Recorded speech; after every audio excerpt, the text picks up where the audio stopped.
In 1993, Gary and Patty Heine moved to Caracas with a dream to impact the nation of Venezuela.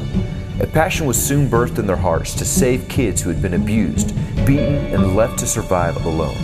A vision would soon come to impact the destiny of a country by changing the lives of those who would one day lead it. The statistics tell us that over 5,000 children under the age of 10 are homeless, living on the streets of just Caracas, let alone all the rest of the children in Venezuela. And so as we begin to pray, we just felt like we have to do something to help them.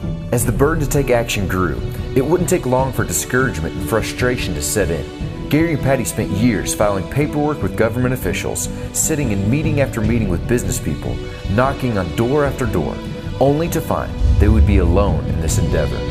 Finally, one day, I just said, God, I don't want to go to any more meetings. I'm through until you're ready. And it was 10 years later when we began to see how God was preparing us for the ministry to reach all those children. See, what happens next appears to be the catalyst that sets in motion the great exploits that are soon to come.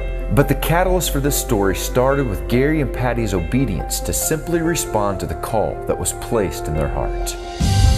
We received a phone call telling us that there was land for sale just outside of Caracas. And for 2 weeks, we began to think and pray. I called the owner. I said, Roberto, we want to buy the land. I don't have the money, but I promise you, when we sign the papers, the money will be here. It was the very next morning, Monday morning, I received a phone call, and he said, Gary, I was at a church last night, and I told them about your project, your vision, and they want to buy your property. And so it was the very next day, after I made the commitment in faith to buy the property, that God provided the miracle. Before this miracle, Gary had a plan to develop an orphanage over the course of 15 years that would then be able to rescue children. They would need to build homes, buildings, and find a way to fund it. But 15 years was far too long for God. So God began to move within a week of the land purchase. I received another call from someone that was wanting to come and look at what we were doing, and they committed to build the first house. And immediately we started building, and we've not stopped since then. Right now we have 8 homes built. We have 3 houses that are filled with 30 children, and we need more parents to be able to fill the houses so we can have more children come. One of the things that we realized from the very beginning, that if we are going to be able to make this long-lasting and productive, that it's going to have to be self-sustaining. And so we began to find a way that we can be able to produce and generate income to help subsidize the homes for the children. The need for a project of this magnitude to be self-sustaining is imperative. Hope of Venezuela is committed to seeing the children at Samuel's house all the way through college, so they'll enter adulthood with the tools to impact the nation. But to get to this point, Gary and Patty spent years doing everything from cooking to cleaning to construction. But as the vision continued to grow, God continued to provide the people. God began to bring us Venezuelans that were qualified, that helped, and now God is bringing other missionaries alongside to work with us. And one of the big areas is not just with the children, but in the area of the sustainability, the farm that we have, the different projects that we're doing to help supply and provide funds for the children's home. And so now with all of our property, we have almost 150 acres. And with that 150 acres, we have close to 2,000 avocado trees. We have lemon trees, we have orange trees, we have different kinds of fruit trees, teak wood, row crops that we produce to help for our own feed.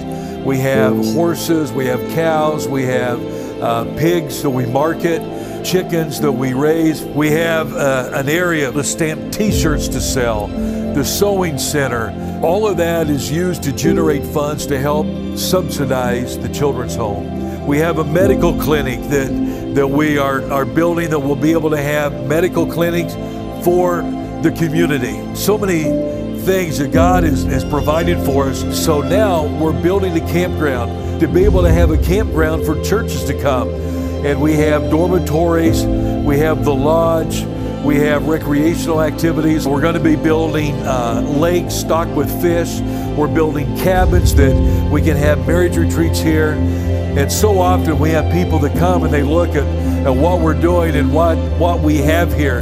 And they say, what's your debt load? And I'm like, what debt? They said, well, how much do you owe for all of this? And I'm like, nothing. Everything we have, God has provided. Though God's blessing is evident on Hope of Venezuela in every project it entails, from the self-sustaining vision to the daily care of the orphans, it hasn't come without obstacles and trials. But see, it's how we respond to these tests that prepares us for what lies ahead. In November of 2012, our barn that had all of our equipment, building materials, caught on fire. Everything was destroyed. But you know what? God is a God that restores. And today, 2 years later, we not only have one barn, we have two that are far better than what we had. And what I thought was a disaster by a fire, God turned that into another miracle to bless. As the equipment needed to be self-sufficient was replaced, the opportunity to advance was even greater. God began to speak to Gary and Patty about a new opportunity to reach even more people. This year, our new endeavor is going to be able to build a school.